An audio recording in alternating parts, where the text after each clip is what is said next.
Сәлем достар, бүгін сіздерге оңай дайын болатын самсаның рецептісімен бөлісетін боламын.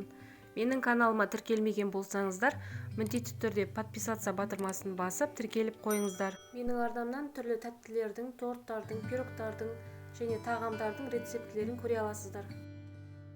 Ең алдымен ыдысымызға суымызды, тұзымызды, өсімдік майын, қаймақты қосып, жақсылап араластырып аламыз.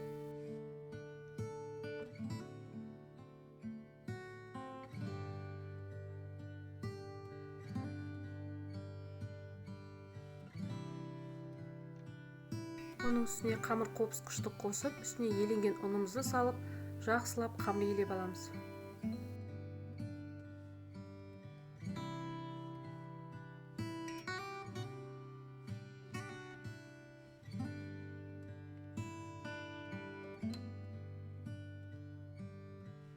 Елеген қамырымыз осындай жұмсақ болып тұруы керек. Еленген қамырымызды 40 граммнан бөліп домалақтап дайындап қоямыз.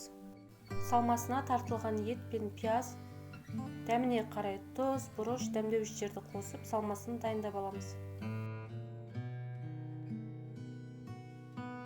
Достар, менің арнамнан тағы да қандай рецепттер көргілеріңіз келеді, комментария бөліміне жаза кетсеңіздер болады.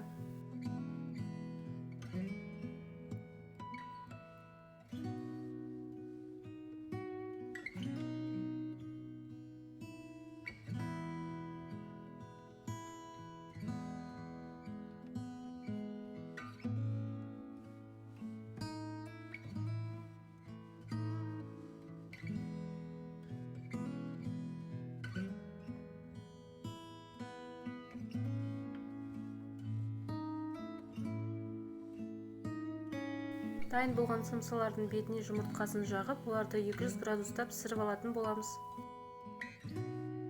Самсаларымыз дайын. Біздің отбасымызға бұл рецепт қатты ұнады. Бұл рецепт әсіресе уақыт тығыз кезде, самса қатты жегің келген кезде таптырмайтын рецепт. Менің арнамды соңына дейін қарап, менімен болғандарыңызға көп рахмет.